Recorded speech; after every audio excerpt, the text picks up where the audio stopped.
Hi guys, welcome back to my channel. If you are new here, make sure you subscribe and go watch my other videos. If you're not, welcome back, and let's get started with the video. So today, as you can already tell by the title of the video, I am going to be doing another true crime video because I like doing them. They're just fun and like interesting and stuff, so yeah. First video with no hair. That video got to 1k, and to be honest, I didn't even think that was gonna be possible. Not gonna lie, because I don't know. Yeah. I'm gonna be doing my makeup a little bit different today, so if it looks terrible, then that's why. Yeah, so let's get right into the video. In this video, we're going to be talking about probably the most successful serial killer of all time, which took place in the 17th century, so quite a while ago. There's like no information, well, no like pictures or anything of this woman, but she killed loads of men, like hundreds of people, men in the 17th century. And her name was Julia Tofana.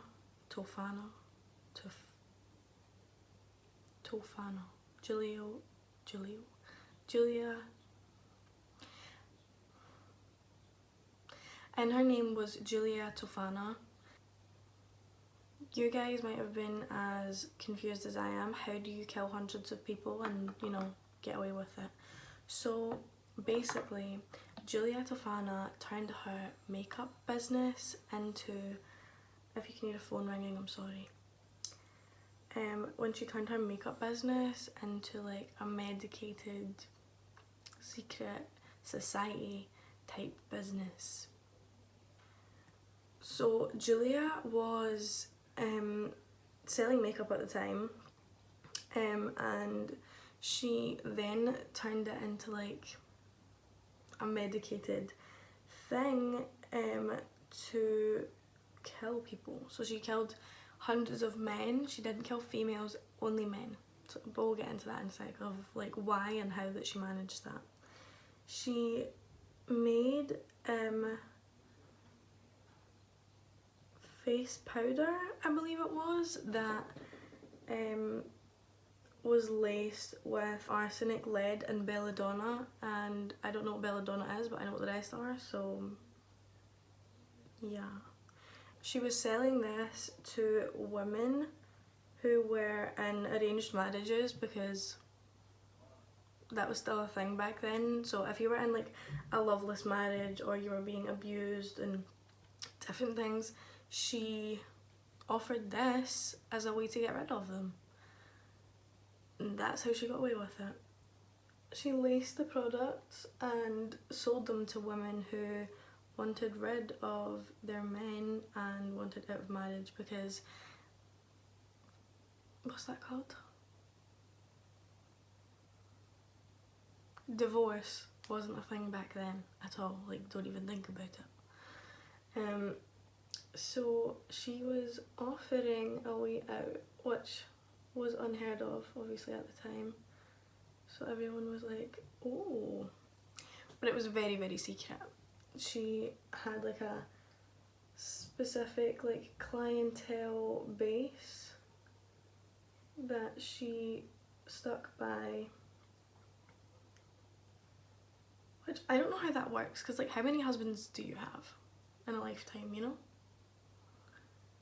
I mean, if it was arranged, then I guess quite a lot. I don't know. Obviously, because this was so long ago, there are no pictures, or well, not pictures because there was no cameras. There's no portraits, surviving portraits of Julia, and this kind of annoys me, I'm not gonna lie, because I want to know what she looked like, because like, yeah, she killed loads of people, but like she did her thing. Like she was just trying to be a nice person, kind of, in her own way. right? I probably shouldn't say that.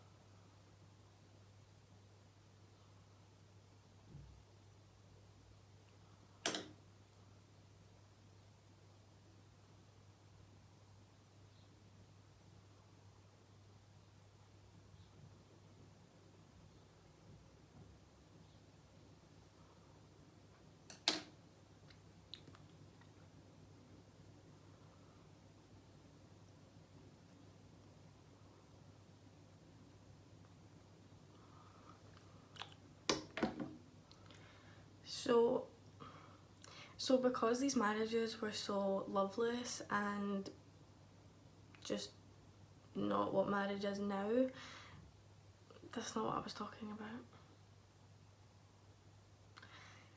Like I was saying, there are no known surviving portraits of no, it's not her name.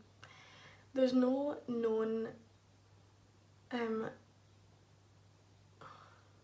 surviving portraits of Guilia, so we really don't know what she looks like, but iconic is what I have to say. I know I really shouldn't say that, but she was just trying to be nice and like save these women from abuse. So yeah, she did her thing actually. But this concoction that she was selling was called Aqua Tofana. I feel like you need an American accent to say that, so Aqua Tofana. Like I just said, they were in arranged marriages quite often because it was during the Renaissance, and after being, you know, married off, and like they would have no say. These women would have absolutely no say in what happened to them. Their husbands would beat them and just not be very nice. The women had absolutely no say, like I just said. They couldn't do anything about it. They couldn't help themselves, they couldn't do anything, and they had no one to help them because they had been married off, and it wasn't like their families were going to save them after sending them away. Like, no.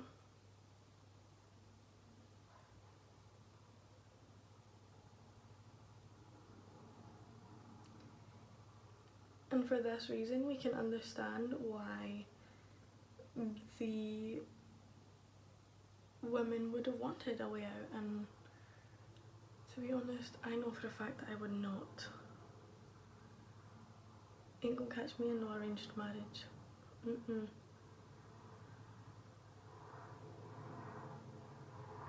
Absolutely not. Obviously, because this was so long ago, there are no pictures, or well, not pictures because there was no cameras. There's no portraits, surviving portraits of Guilia. Like I was saying, there are no known surviving portraits of Guilia, so we really don't know what she looks like, but iconic is what I have to say. I know I really shouldn't say that, but she was just trying to be nice and like save these women from abuse. Guilia was the daughter of someone I'm not going to even name because I am not going to butcher her name. Also don't know how to spell it. I'll try and find the spelling and put it right there. She was the daughter of her, and she was executed in July of 1633 because she actually murdered her husband. So we know that Guilia obviously murdered hundreds of people, men, but how did she learn how to make drugs? How did she learn? Where did she learn? And should the people that taught her be held accountable? Held accountable? I don't know, you tell me. Guilia spent a lot of time with apothecaries, which is basically people who make medicine, I think.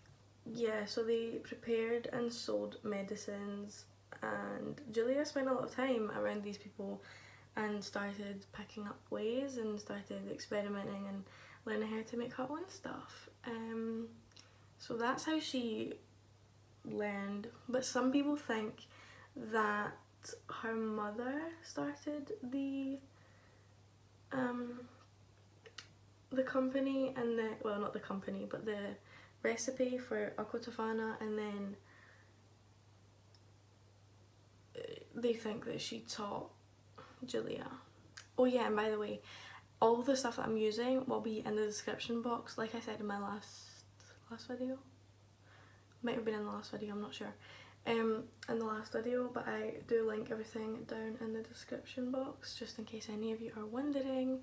All the brushes, individual brushes and everything are in the description. So like I just said, her mum did make drugs as well, so but we don't know if she made the recipe for Aqua Tofana or if Guilia made it herself. This the potion, the poison that she had created, the Aqua Tofana, was said that 4 to 6 drops was sufficient to kill a man, like sufficient enough, so like really, really poisonous stuff. Guilia managed to disguise this deadly potion as just a normal maybe perfume or just like makeup product that no one would suspect if it was just like sitting on someone's like vanity, and that's how it became so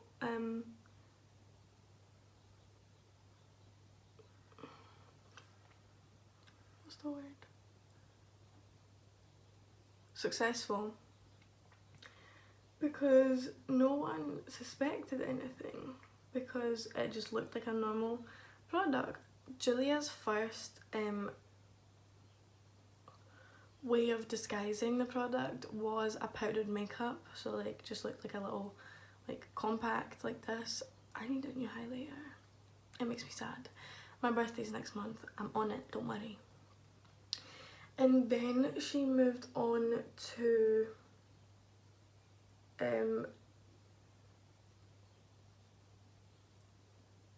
disguising it as a healing ointment, like a religious kind of thing, because everyone was religious back then, kind of everyone, and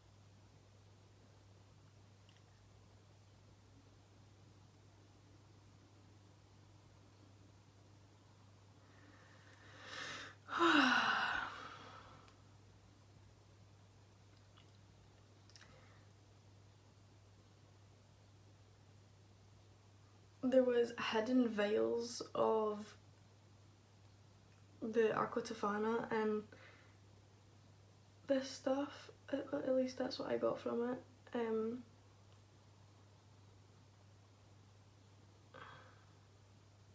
The whole point in all of her products were to not be suspicious. So even though it was really hard to find in the homes of the people that were becoming ill, it was also a slow acting poison, which was why it was so popular. I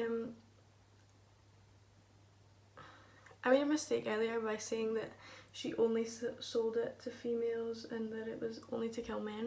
She also sold it to men, but I don't really know how that went down. So it was like impossible to find, and it resembled like a like progressive disease or like the flu, and I don't know how, but they made the men, it gave them an opportunity to repent their sins, and that made the women apparently feel a little bit better. Like, okay, well, at least he's going to heaven, you know? Oh, babes, you're not. So Guilia was obviously known in this little like secret community by the women that were in these like horrible marriages, and she was just trying to help a gal out. She was just trying to save everyone. Maybe because she's seen her mum go through it. I just now thought about that. Obviously when the men died they were writing wills as well, so the wives were getting money, and I'm sure they felt bad, but I mean, I know that I wouldn't, unless I run through his life. I'm joking. If I was stuck in a loveless marriage that I didn't want to be in, yeah, I'm leaving, bye. And if I can't leave, then you're leaving. See you later. I forgot to mention earlier that her daughter, like Guilia's daughter, was helping her sell it as well. So Guilia had not only made this product so like fantastically disguised, she also managed to make it tasteless, and it was also colourless and tasteless, so it was easy to put in water or into wine when they were having a meal, and the women would put in 2 to 3 drops each time, and obviously like I said earlier, 4 to 6 was like lethal, so they would do it a bit at a time, and then the men would get like a bit more sick each time.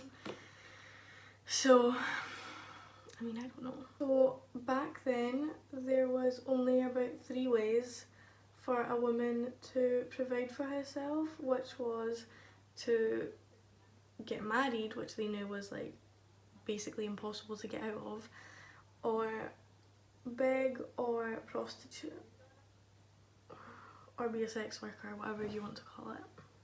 Back then the medicines and drugs and stuff weren't as good as they are now, so there was loads of women dying in childbirth. So there was women that had loads and loads of kids, and obviously childbirth was scary because they didn't have the right medicines or equipment if things went wrong. So loads of women would die during childbirth, is what I'm saying. Even the wealthiest of people often wouldn't survive childbirth, because it just didn't matter how much money you had, they just didn't have the correct stuff. Like I had said, prostituting was like a way that women could make money, and most of them took this opportunity, but obviously that then came with its own risks of, you know, dying, or at least having a child. So all of Guilia's clients were very protective of her, and this was because her, I'm really sorry if you can hear people outside, there's like a lot happening in my house right now.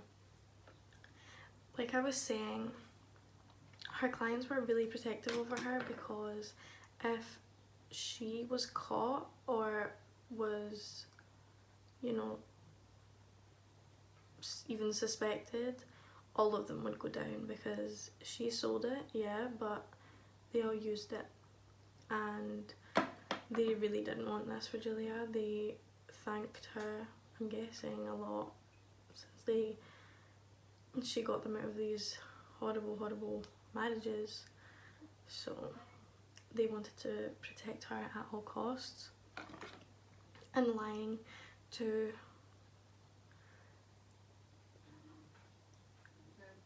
whoever it was that, you know, ran stuff back then. I guess lying to them was worth the risk. Guilia was very careful with who she sold her products to, because obviously there was a great risk of being murdered if you got caught. So don't catch yourself slipping, you know, like don't let yourself or anyone else get caught.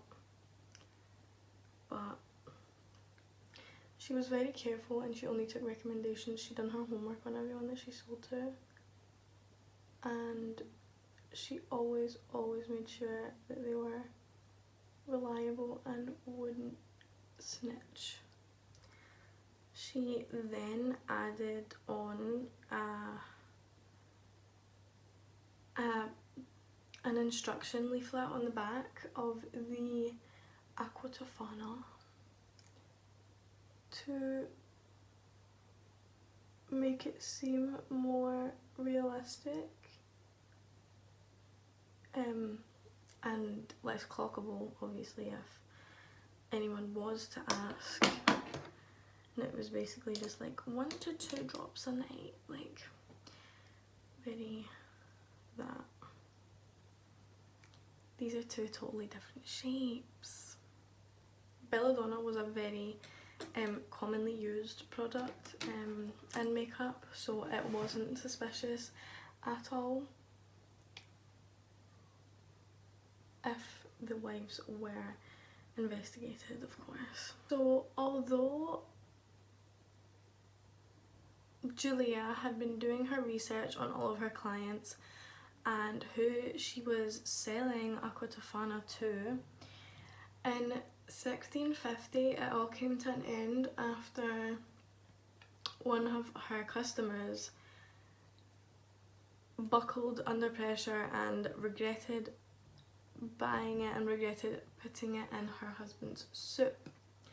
So she made her husband dinner and whatever. So when Guilia was selling Aqua Tofana,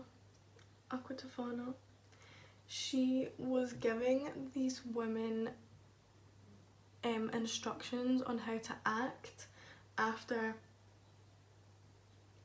they had killed their husbands, and to make obviously everything a little more believable that it wasn't them. So Guilia was like doing her bit to like keep herself safe and to make sure that these women didn't go down as well, because it wasn't only her that was going to go down, like they were the ones that done it. Guilia didn't tell them to, you know. So she's looking out for everyone.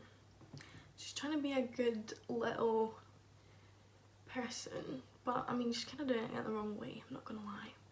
This whole Aqua Tofana thing came crashing down one night over a bowl of soup, because this woman had prepared her husband's dinner. She put a few drops of Aqua Tofana in it and was like, "Hey honey, dinner's ready." By the way, this was taking place in Italy in the 17th century. So I forgot to say that, but this is taking place in Italy.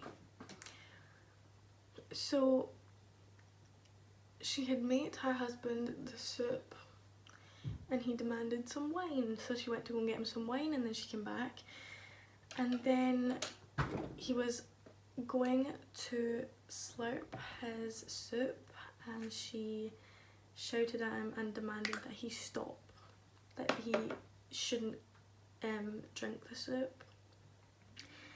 And then obviously, because it was a man's world, he beat her and pinned her to the floor until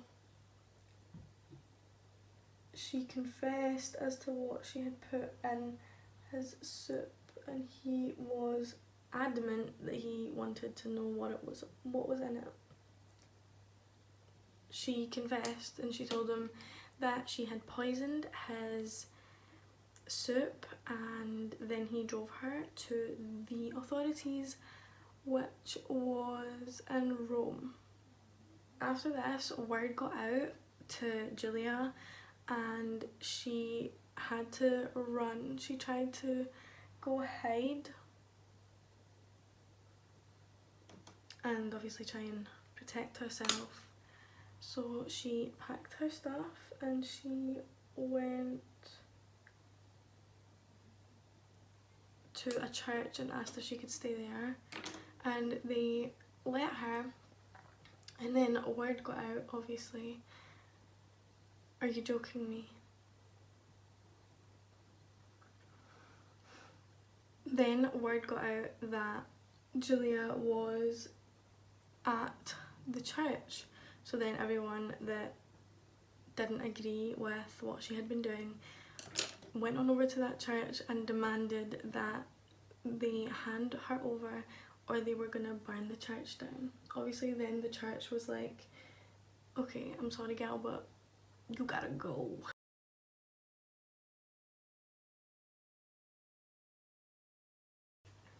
So anyway, recap.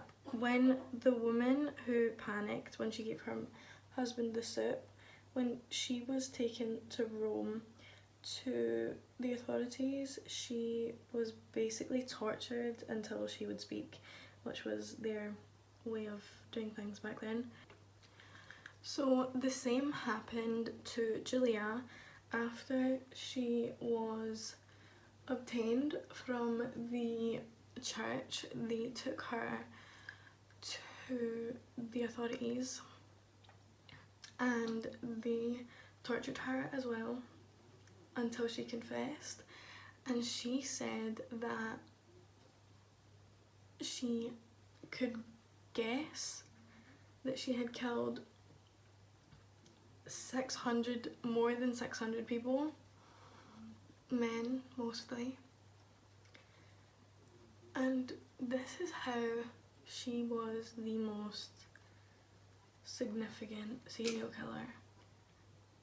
Her time period for when she had killed most of these people was 1633 and 1650. No, whilst they were torturing her to confess as to what she had done, they also got her to say names of clients, obviously because they had used the product and killed their husbands. So after Guilia's confession, her along with her daughter and people that she worked with, they were executed and killed, obviously. I have just finished my makeup and I am obviously back. I added some glitter onto the lid. The liner is so not straight or even or anything. After she died, it wasn't the end of her little legacy, if you will. Yeah, I don't really think, I mean, yeah, obviously she murdered like loads and loads of people and like she's obviously not a nice person for that, but she was doing a good thing. No, she was doing a bad thing for good people that were being treated bad. But let me know your thoughts down in the comments below. I know that in my last video the comments were disabled and I tried so many times to get them to fix themselves, but it just wasn't working. I'm trying to post every Friday, so I'm working on it. If it's a day late or a day early or whatever, then I am trying. Thank you guys for watching. If you enjoyed this video, make sure you give it a big thumbs up. Make sure you subscribe and comment, if you can this time, down below what you want me to do next week. And yeah, it's my bald-headed self, you know. But I will be posting these pictures on my makeup Instagram, which is x_rbeauty, which will be linked obviously next. And I hope you guys enjoyed this video, and yeah, stay tuned for more next week. Bye!